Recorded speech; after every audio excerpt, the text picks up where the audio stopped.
ad-dunya mal'unah mal'unun ma fiha illa aliman au muta'alliman wa mawalahu.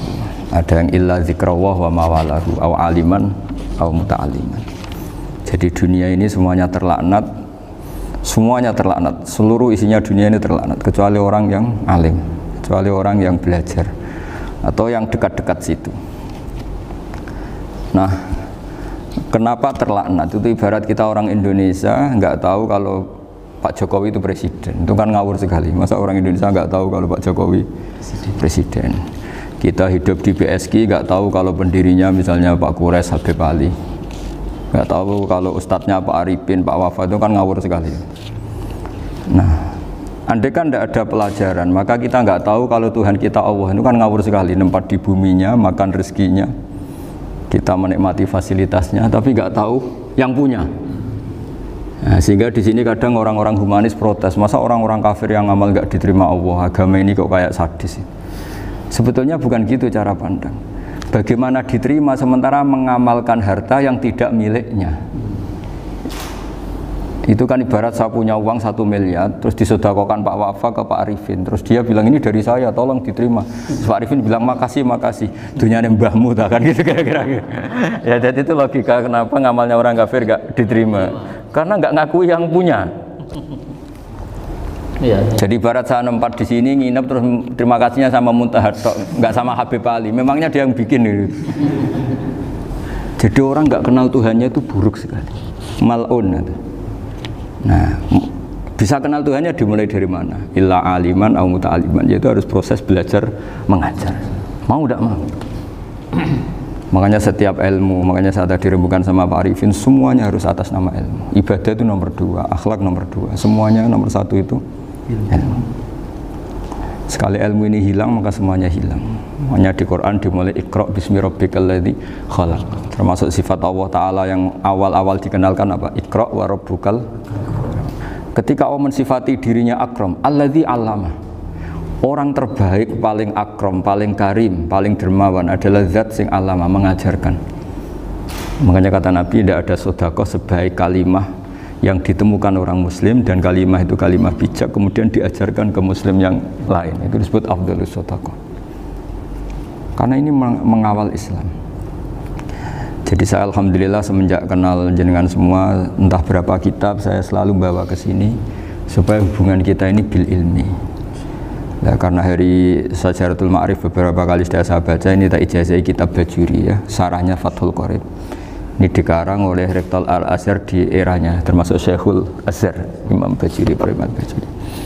Di sini saya ingin terangkan kitab Dzabaih, tentang, ya didengerin saja kalau nggak bawa kitab ini, yang takrib sama sarah, supaya sampean tahu kenapa harus ada sarah. Ya, saya ulang lagi, kenapa harus ada apa? Sarah. Sarah itu penjelas. Karena kelemahannya matan apapun sempurnanya, seorang lagi, kelemahannya matan apapun sempurnanya itu pasti ya nggak sempurna, namanya manusia. Dan tidak sempurna ini menjadikan kadang salah paham, sehingga mau tidak mau harus ada apa? Sarah. Jadi misalnya begini ya, di matan misalnya diterangkan zaman matan, penyembelian itu harus pakai bismillah. Kalimat harus ini harus dengan arti taruhan sah tidak sah, apa harus sebagai etika, apa harus sebagai supaya kebiasaan baik ini bertahan. Saya ulang lagi ya, misalnya Pak Arifin dawuh teng jenengan cung nak nyembelih pitik kudu maca bismillah. Kalau kamu memotong hewan harus baca bismillah. Kata harus itu apa artinya? Syarat sah, sehingga kalau tidak baca tidak sah. Apa keharusan dalam makna etikanya harus baca bismillah. Jadi urusannya hanya apa? Etika atau afdoliyah. Atau kita tidak ingin kultur baca bismillah itu hilang, sehingga barang tidak wajib pun kita wajibkan supaya kultur baca bismillah itu tidak hilang. Nah, Imam Syafi'i itu milih yang tidak wajib, itu hanya urusan etika. Sehingga dzabihatul muslim meskipun nggak baca bismillah, baik secara sengaja maupun lupa, tetap halal ya, tetap sah, tetap halal. Tapi beberapa ulama mengatakan baca bismillah itu wajib dan menjadi syarat sah. Ya kira-kira karena pamit tadi, yang beri nyawa itu Allah, kok apa yang menghilangkan nggak pamit, sudah menghilangkan nyawanya ayam dimakan lagi. Wah itu selingkuhannya kan mesti marah itu. Selingkuhannya, pacarnya, anaknya, cucunya itu kan marah itu. Tapi kalau pamit yang punya kan enggak. Coba kalau ayam cantik yang pas kamu sembelih itu lanangannya kan mangkel itu. Kalau kebetulan sudah tua kan karep-karepmu kan gitu. Jadi apa? Itu yang tahu Sarah. Saya ulang lagi, yang tahu Sarah, karena ini sudah jelimet, sudah jelimet. Sehingga nggak ada kitab matan yang Indo kecuali di Sarah ini. Dulu ada kitab namanya Takrib, karangannya Abi Suja. Terus disarai kecil sekali oleh Fathul Qorib, ya, oleh Ibnul Qasim Al-Huzi itu. Terus disarai lagi oleh Bajuri. Jadi sebenarnya Bajuri itu sudah sarhun ala sarhin warifin, ya, sudah sarhun ala sarhin, bukan sarhun ala matnin tapi sarhun ala sarhin. Nah, kenapa memang kita butuh itu? Saya ulang lagi, kita butuh itu. Nah, kenapa butuh? Ya karena mau tidak mau. Saya ulang lagi, mau tidak mau, karena matan itu seperti itu. Misalnya matan cerita yang dikatakan menyembelih itu apa? Ya nyembelih itu ya nyembelih itu memotong hewan. Terus motongnya dari mana?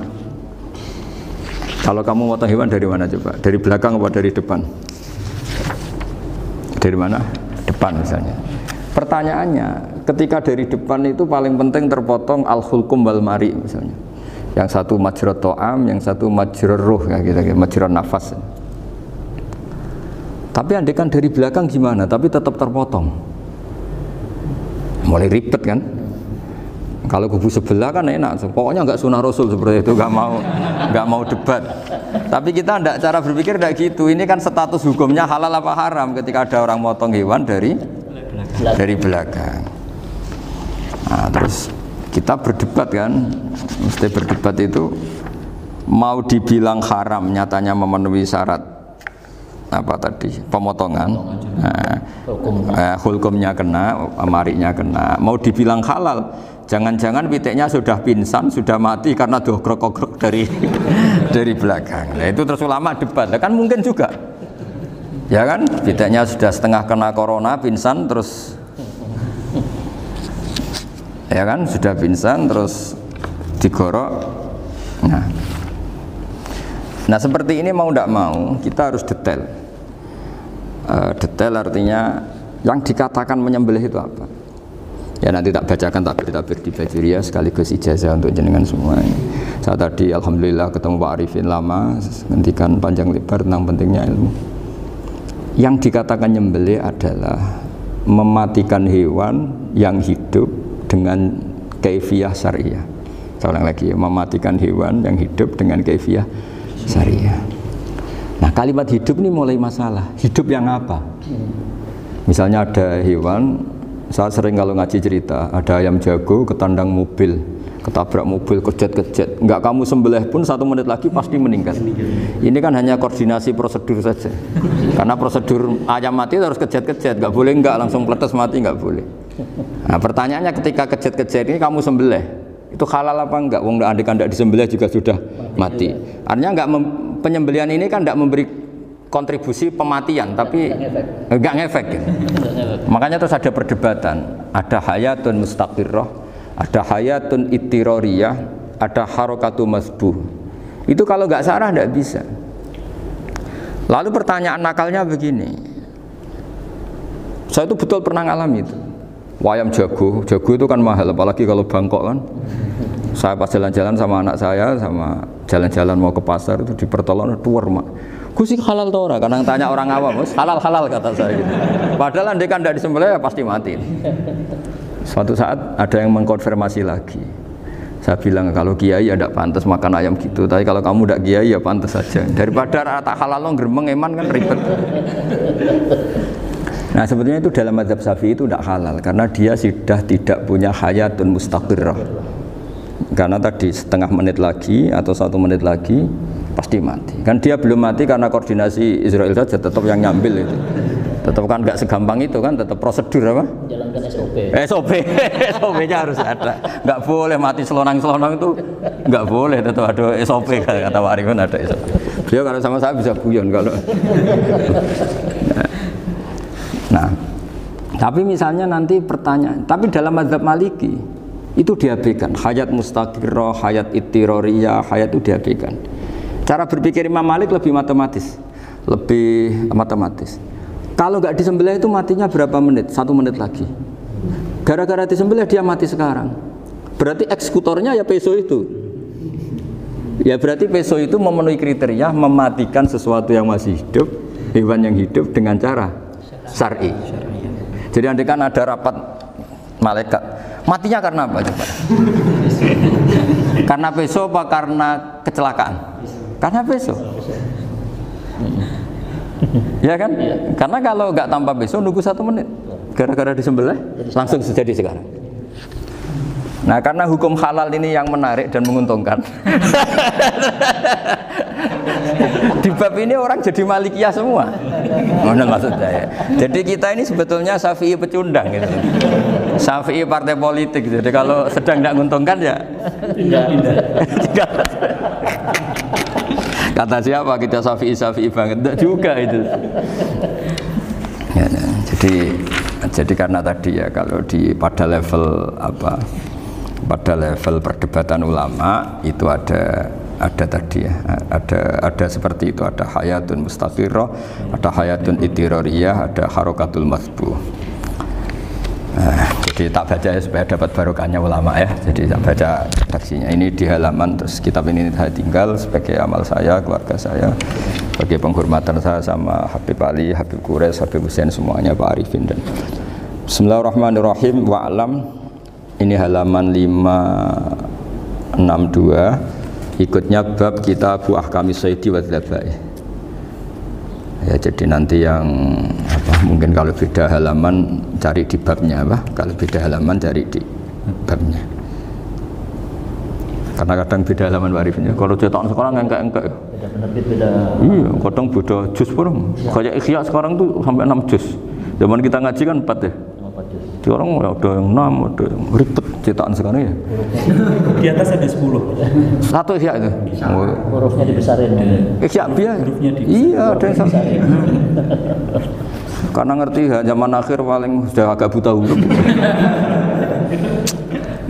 Saya tuh dulu punya guru terakhum sudah sepuh. Itu baca gini nggak bisa, Pak. Jadi kalau di kelas harus dituliskan pakai spidol. Mulang Minhajul Abidin, sudah sepuh sekali. Kalau ngajar itu nggak bisa jalan, udah pakai becak. Itu yang nulis agak kurang ajar. Nulis CDE ben cepet bar. Jadi kadang itu apa itu? Beliau masih semangat, tulisannya habis. Loh kok sentek jeng. Terus ya wes ya. Jadi nulisnya di HVS baru dulu. Ya cepat selesai. Iya. Nah, kalau beliau pakai kitab sudah enggak perso itu. Anak-anak wah nulis sidik benang bar. Ribet. Saya ulang lagi ya. Jadi yang mau saya baca tadi itu logika fikih ya. Fikih itu berpikir ya. Di mana-mana namanya menyembelih itu apa? Dari hidup dimatikan dengan kaifiyah syariah. Kaifiyah syariah ini tidak boleh kamu nyontohkan harus disembelih, keliru juga. Karena untuk hewan yang berat atau hewan liar cukup dipanah asal ma'an harad dama yang bisa mengalirkan apa? Darah. Jadi makanya saya umumkan bikaifiyatin syariah Pak Arifinnya kan tidak harus motong kan bentuknya. Kalau hewan liar kan atau sapi kurban liar kan, sapi kurban ucul liar kan boleh dipanah, boleh macam-macam. Nah kalau tembak bisa diperdebatkan karena ada unsur api Pak Arifin. Jadi bisa debat. Meskipun ada yang bilang boleh tapi bisa debat lagi kan? Karena ada unsur apa? Api Pak Arifin. Iya. Tapi ini saya cerita umumnya bikaifiyatin syariah. Nah, karena kalimat hewan hidup, ada kalimat hidup. Hidup yang apa kan pertanyaannya? Hidup yang sudah kejet-kejet, misalnya sudah koma, sudah kena corona, disentak istrinya itu. Apalagi ayamnya menyaksikan pasangannya diselingkuhi, wah itu sudah stroke itu dia. Itu. Nah itu. Makanya kalau orang suka macam-macam itu kayak ayam makanya itu.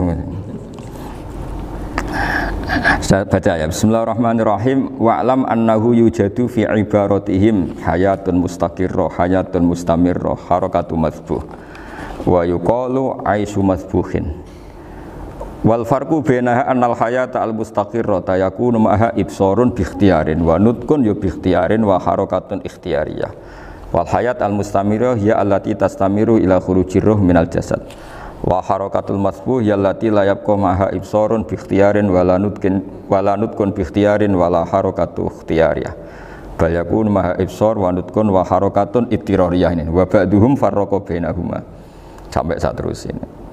Jadi ini perbedaan-perbedaan pandangan ulama. Nah, Imam Malik itu mengabaikan semua istilah itu, sing penting pas mbok sembelih iku kecelok urip, cara wong Jawa iku kecelok urip. Cek hayat mustaqirrah, cek ittirariyah, cek harakatu masbuh, pokoknya kecelok urip. Ini kecelok urip bisa dibilang masih hidup. Karena kalau bisa dibilang masih hidup, kamu sembelih, tetap nanti rapat malaikat kira-kira gitu. Ini matinya karena apa? Karena kecelakaan. Oh, kalau kecelakaan 1 menit lagi matinya dong. Tapi kan matinya sekarang ya karena disembelih. Nah, tadi saya bilang sebenarnya mazhab Syafi'i itu tidak seperti itu. Karena Imam Malik menghalalkan, biasanya penggemarnya lebih banyak di bab bangsa halal itu kan. Penggemarnya masih banyak. Tapi ya sudahlah, itu masih ahli sunnah karena salah satu dari mazhab 4. Tapi logikanya juga masuk. Jadi kita bukan sekedar taklid ke Imam Malik, tapi kalau kita ikhtiyat ikut Imam Syafi'i ya monggo, karena mungkin secara medis karena mengalami seperti itu mungkin tingkat kesehatannya apanya sudah ya sudah lah, yang penting makanya terus orang Jawa pinter, nak PTE jago ya halal, nak cilik enggak lah. Itu kan ibarat perdebatan antara kepiting sama yuyu. Yang menghalalkan kepiting itu mengharamkan yuyu, tahu yuyu yang kecil di sawah ya. Tak tanya, kenapa yuyu halal? Karena amfibi Gus, bisa hidup di dua alam. Memangnya kepiting enggak? Oh beda. Ternyata beda maksudnya. Eman Gus kalau haram. Eman kan kalau yuyu haram kan nggak ngefek kan, kecil. Ini mufti kok. Oh, udah kadang halal, udah kadang makan selama ini. Iya, selama ini udah kadang makan itu. Makanya banyak kiai yang mengharamkan kepiting sebetulnya, tapi minoritas kan. Tapi yang mengharamkan yuyu mayoritas, wong kecil aja. Jadi kita ribet ikut siapa gitu. Kata siapa ahli fikih gak mikir untung rugi. Makanya saya ini bingung, jadi saya ini kan kiai ya, kiai betul. Susah kadang jadi kiai. Sebagian guru saya itu mengharamkan kepiting. Nah kalau kayak dolan di daerah Juwono, Mas Nafis, daerah itu, penghormatan tertinggi santri itu kalau nyugoi kiainya kepiting, karena itu makanan termahal. Bingung kan dia? Mau tidak makan itu kayaknya dipersiapkan betul Pak Ribun. Udah ada effort ya. Warna nyari yang mahal kan. Mau makan itu sebagian guru kita mengharamkan. Akhirnya ya ada darurat tadi. Makan sekadarnya. Kalau saya habis 3 pasti israf.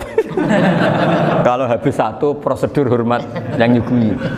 Itu susahnya jadi kiai. Kalau kamu kan tidak kiai, mumpung gratis.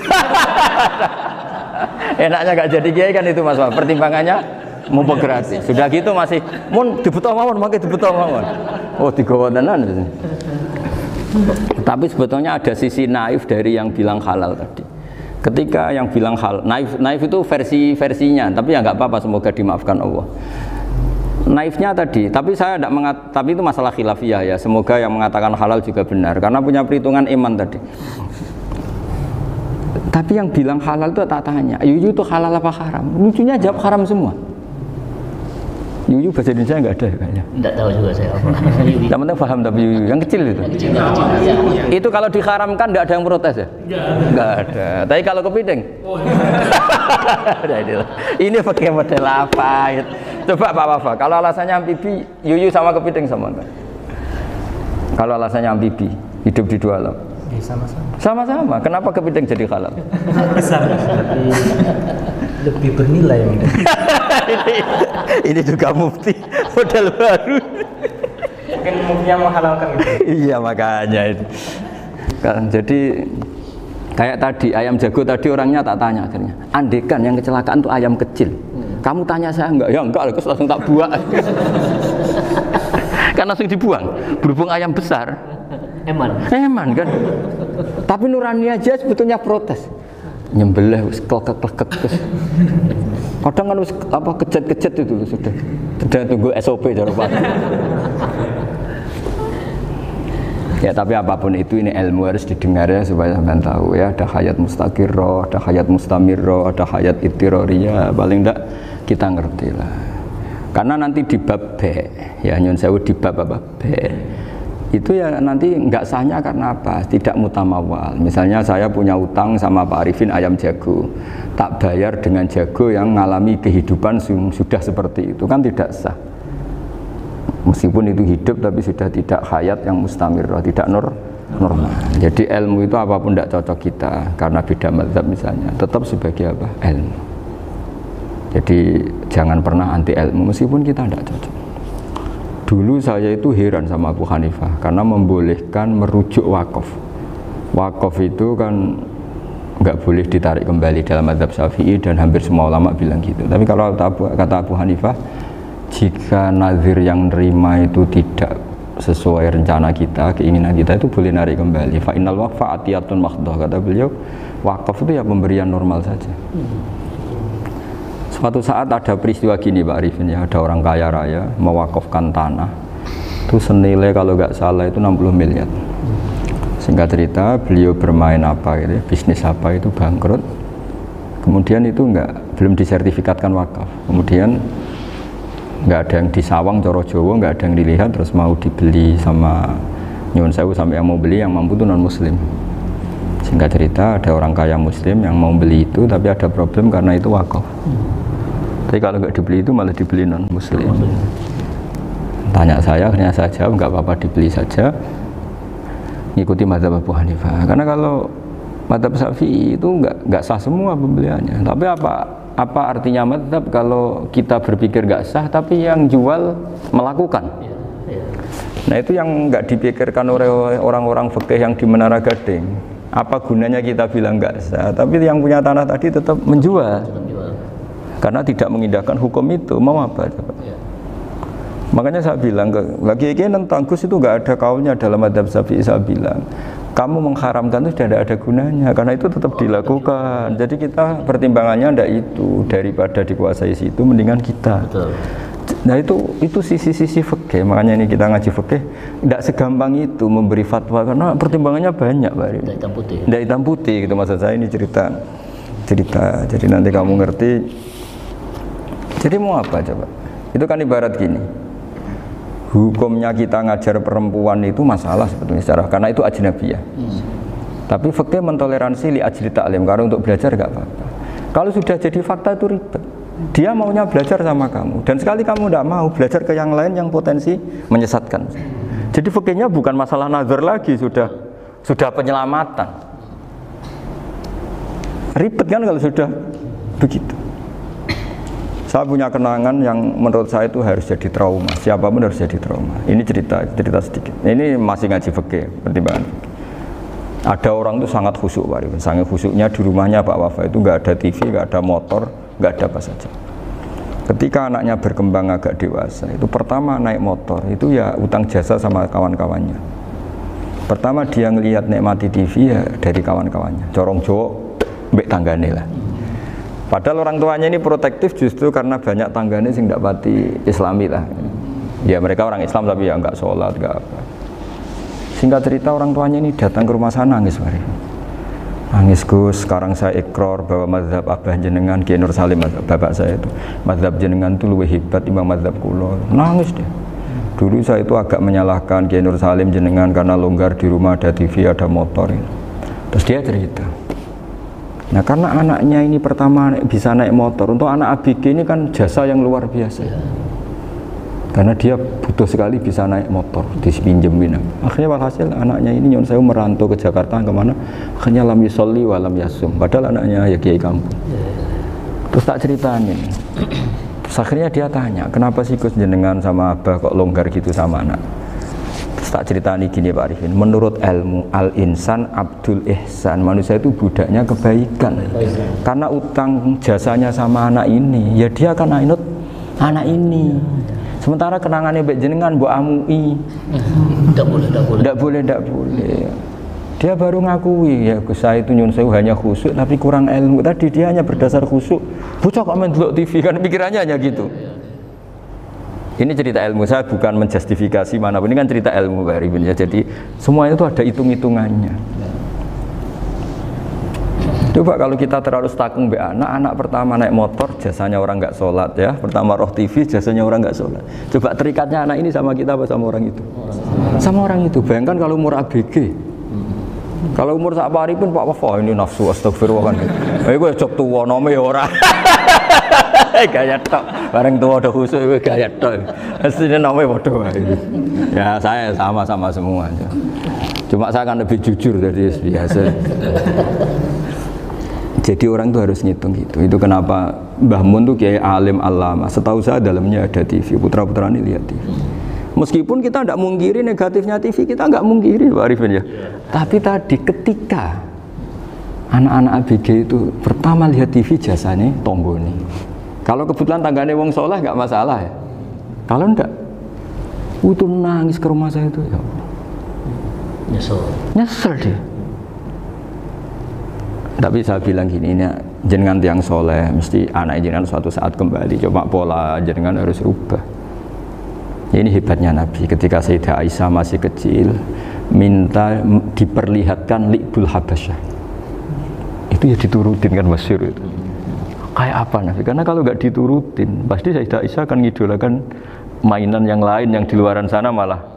Itu karena Nabi punya kearifan tadi. Jadi ini kan ilmu, lagi-lagi ilmu. Jadi yang semua itu harus dibaca dengan ilmu. Makanya kata Nabi, ad-dunya mal'unatun mal'unun fiha illa dzikrawah wa ma'alalahu aw aliman aw muta'alliman. Karena dunia ini hanya bisa dibaca dengan ilmu. Yang diridai Allah maksud saya hanya bisa Lalu saya itu banyak kenal menteri, kenal pejabat. Tapi saya tidak pernah melihat itu sebagai pejabat. Melihatnya itu orang yang ingin belajar agama. Karena sekali salah melihat, yang hidup itu tamaknya Pak Arifin. Yang hidup kan tamaknya. Saya kenal orang kaya kok melihat kayanya, yang hidup itu tamaknya, ingin dapat ini, dapat. Tapi kalau melihat itu sebagai hamba Allah yang ingin belajar, insya Allah kita selamat dari tamak. Meskipun kita ya manusia tidak sempurna. Setidaknya ketika dia lomo atau tidak lomo, nyalami template apa tidak ngefek, karena kita melihat ini mau belajar. Tapi kalau kamu didorong tamak, katanya orang kaya ternyata nggak tahu haknya kiai, ribet kan? Ribet. Ya kalau kamu punya santri cantik ya lihat itu sebagai santri kamu. Jangan melihat ini mau nggak sama saya, kalau enggak ya wah ya ribet kalau gitu. Ini anak-anak muda harus dilatih ikhlas, bahaya ini santri-santri sampean kalau nggak dilatih ikhlas ini bahaya. Karena ini belum punya penggemar pejabat, paling ya anak-anak yang ya tadi ABG. Jadi lah Sarah kembali lagi Sarah itu membicarakan itu detail. Jadi ya makanya kenapa orang mati yang lahir langsung meninggal itu nggak wajib disolati. Alasannya fikih ya lucu. Karena dikatakan sholat mayit, di mana-mana mayit itu sabakohu hayatun. Di mana-mana namanya mati itu terdahului oleh hidup. Nah ini nggak pernah hidup langsung mati. Jadi fikih itu ya kadang lucu. Ya gitu aja alasannya. Kamu nyolati apa? Mayit. Kenapa kok mayit? Jadi mayit itu namanya mayit. Orang mati. Orang mati. Orang mati artinya pernah hidup. Nah itu Sarah. Jadi ketika matan hanya cerita wasiktu alladzi lam yastahila, enggak pernah nangis, kayak lam yusalla alaih. Sarah bilang mergo ora tahu urip. Kalau enggak pernah hidup berarti enggak bisa dikatakan mati. Kayak sampean miskin itu kan enggak bisa dikatakan bangkrut. Ya miskin aja gitu loh. Kan gitu ya. Karena nggak pernah kaya. Kayak Mas Nafis nggak bisa dikatakan, oh itu Qurannya lupa gimana? Nggak pernah hafal. Jadi yang dikatakan lupa itu pernah hafal. Nggak lupa nggak apa, Gus Qurannya lupa, gaya nggak pernah hafal kok bilang apa? Lupa gitu. Nggak boleh Pak Wafa bilang, saya ini bangkrut apa? Nggak pernah kaya kok bangkrut kan? Jadi semua itu ada aturannya itu. Nah itu sarah, lagi-lagi sarah. Jadi bahkan banyak yang syarhun ala syarhin. Jadi kayak kitab takrib itu disarai Fathul Qorib. Jadi Fathul Qorib itu sudah sarah. Disarai lagi Bajuri. Nah, itu termasuk cerita itu ya. Cerita-cerita. Kalau baca Bismillahirrahmanirrahim. Ya, wa yakunu qad dzukira daf'atan wahidatan la fi daf'ataini. Islam tujad al hayat al mustaqira inda daf'ati saniyah. Amma idza wujidat al hayat al mustaqira daf'at saniyah fayakhilu al masbuhu aidan. Fasartu wujudul hayat al mustaqira fi ibtida'il wati akhir marrah. Wa makharu dzalika inda tulil fasli wa illa fala rafa'a sikina wa ada fawran aw alqaha liqaniya kalatan wa akhadha ghayraha fawran aw saqatat minhu wa akhadha ghayraha halan aw qallaba wa qata'a biyama bagi hal al masbuh. Jadi ini masalah sarah. Sarah itu sudah detail. Misalnya gini, kamu motong ayam. Motong ayam harus sekaligus shred jadi. Jangan sampai nyuwun sewu 2 kali. Jangan-jangan misalnya gini, ayam tak potong pas ke kiri separuh. Ya, ke kiri separuh apa hulkumnya. Pak Arifin datang, Assalamualaikum Gus Pak, waalaikumsalam, terus santai jagungan dulu. Jagungan sampai besoknya itu enggak meneruskan. Bareng-bareng malah salam, ingat lagi loh ayam saya ini.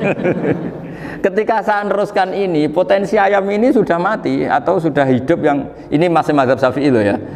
Atau sudah hidup yang sudah tidak normal. Artinya apa? Penyembelian kedua yang mengeksekusi tadi sebenarnya mengeksekusi barang mati. Yang penyembelian pertama tidak bisa dikatakan penyembelian karena tidak sampai mati. Penyembelian kedua berstatus setengah mati. Nah, kalau seperti itu maka haram. Kecuali itu dilakukan secara fauron. Fauron dicontohkan nyembelih ternyata pesunya kedul terus ngambil yang lain, tapi fauron langsung atau terjatuh ngambil langsung.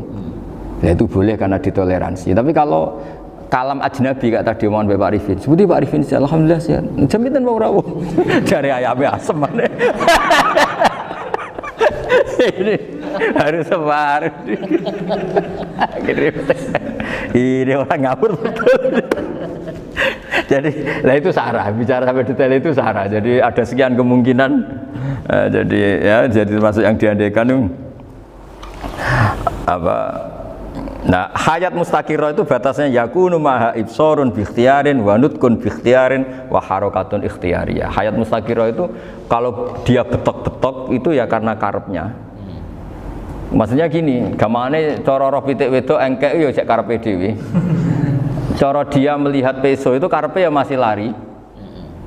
Jadi misalnya ada ayam. Ayam kita sembelih baru luka sedikit. Belum sampai andaikan dibiarin ya mungkin suatu saat sembuh, luka. Terus melihat kamu lari ketakutan karena kamu dianggap gladiator, killer lah. Nah itu berarti punya hayat mustaqirah. Tapi sudah kalau kamu sembelih karek ngeriwit, roh kue serawedi, ya kan? Mau demo ya sudah nggak berkutik, ya dia berarti tidak punya hayat mustaqirah gitu. Ya batasannya itu Joro. Nah, dalam mazhab Syafi'i, syarat sahnya penyembelihan harus hewan itu punya hayat mustaqirah. Nah ini sarah ya, jadi sarah itu lebih jelimet. Nah makanya kenapa tidak boleh nyembelih pakai yang tumpul Mas Nafis? Takutnya ayamnya itu mengalami dohtoh, atau kok ditekek. Jadi misalnya sama nyembelih pakai peso tumpul, ini kini ketekek, takut. Kan dia misalnya ayamnya jantungan, roh peso wis setruk kan, udah gitu ketekek. Nah itu mati dulu pasti itu. Siksa. Jadi pas diongok-ongok ini sudah mati. Jadi nanti kalau di akhirat, sepertinya saya sudah mati loh, ngawur. Wah apalagi nganggo keris naga sosro, wah itu sudah gereng sakti kan, diginikin tok sudah mati kan. Makanya bahaya nyembelih pakai keris-keris sakti karena sebelum terpotong sudah mati saking saktinya apa? Keris itu misalnya gitu. Baru nempel. Makanya nanti suatu saat ada pertanyaan ini, boleh enggak nyembelih ayam orang yang rainya itu sangar? Wah itu haram, kena. Oh itu mesti mati dulu. Kumisen tatonan apa? Algojo. Iya kayak algojo. Ayamnya jenis apa? Stroke ya? Jenis penakut. Pas mau disembelih gitu tidak mati. Jadi hati-hati ya nyembelih ayam. Jadi Kalau orang kampung Pak Arifin ya, orang kampung mudin kampung. Mungkin kalau orang kota sudah nyuwun sewu gak peduli. Kalau orang kampung itu apa itu Pak Arifin? Kalau nyembelih jago itu sampai apa itu? Ilatnya dikeluarin dong. Oh iya. Apa ya? Iya, karena takutnya katanya beberapa yang kaget itu kelek apa? Ketelan. Iya ketelan ya. Ketelan. Itu ya ada kearifan gitu, tapi ya terlalu ya menyiksa ayam. Tapi memang potensi katanya Pak Arifin. Katanya yang ahli-ahli itu ya.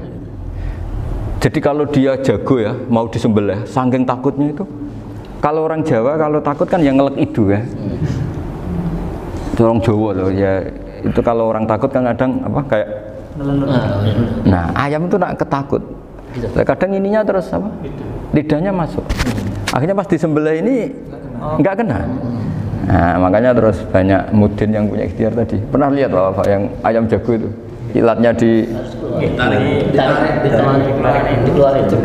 Ya, itu ya tidak wajib, cuma tidak bisa kita salahkan. Tapi kata penyembelih yang lain tak tanya eksekutor yang lain, poe rodok dipenek Gus. Iku wis ra iso. Saya belum pernah nyembelih ayam karena ini kan selain nggak profesi saya juga nggak mentolonan saya. Tapi ini beberapa kefiah ya, yang penting kita tahu ilmunya. Yang paling pokok itu qatul khulqum wal mari. Ya kira-kira dalan sing digo nafas sama digo makanan tadi. Ya tapi itu tadi caranya semua itu harus mengalami atau masih punya hayatun mustaqirah. Nah, takutnya dalam konteks nyembelih yang apa tadi? Saya bilang separuh tadi. Itu jamnya normal enggak, itu sudah jam 11 ini? Jam 10 Cepetan juga.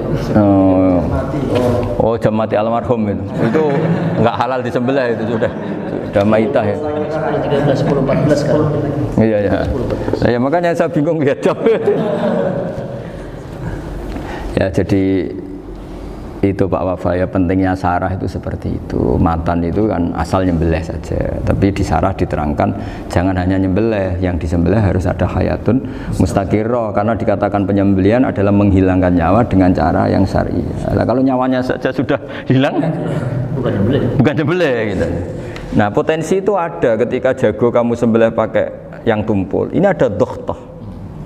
Loh, hewan itu juga kayak manusia loh, karena punya hati. Ketika takut bisa saja mati.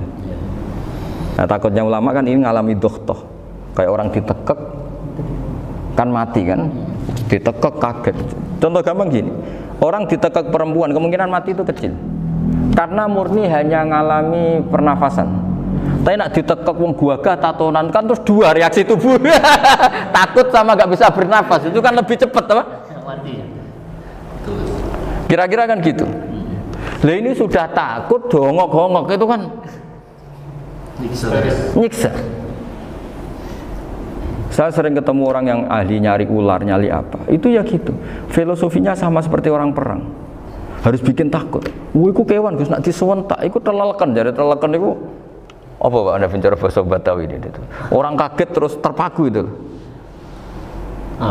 Teorinya Khalid bin Walid kan gitu. Kalau perang supaya musuh takut. Kamu tahu kami siapa? Gertak gitu. Ayat jina biqaumin yuhibbunal mauta kama tuhibbunal hayat. Kita ini bawa pasukan yang mereka mencintai mati kayak kalian mencintai hidup.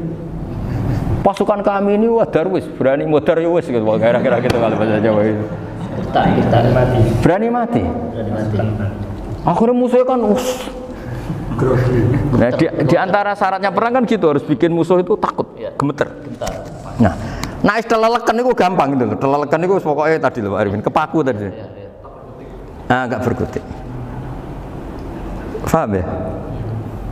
Nah, jangan-jangan ayam yang kita sembelih mau wis wedi diongok-ongok mati duluan gitu loh. Nah, makanya terus kata musannaf kalau bisa itu wa yakunu madzukira bidafatin wahidah. Kalau itu usahakan sekali jadi. Tapi itu bukan berarti syarat sahnya harus sekali jadi. Kira-kira karena tadi gak kebayang kan kalau baru separuh tak Assalamualaikum Gus Pak, Waalaikumsalam Pak Arifin, sebuti kabarnya. Baru itu terus ingat, diteruskan lagi, kemungkinan ini sudah mati apa? Nah makanya ya tapi lagi-lagi ini sarah ya, tak baca Bismillahirrahmanirrahim wa yakunu qad umadzukira daf'atan wahidatan la fi daf'ataini fa innahu yahrumul masbuh hina idin. Kalau dua kali, tapi dua kali maksudnya Yang satu kali ini mengakibatkan kematian. Dikatakan penyembelian belum sempurna, dikatakan hidup toh nanti pasti mati. Berarti tidak mengalami hayatun mustaqirrah. Paham ya? Jadi ini semoga dapat barokah dari para ulama. Jadi saya mohon nanti Pak Wafa, Pak Muntaha, teman-teman jangan hanya baca matan ya. Pada level alim itu harus baca syarah karena matan itu nyuwun sewu tidak cukup untuk menjawab sekian kemungkinan. Nah, syarah itu sono fardul masalah.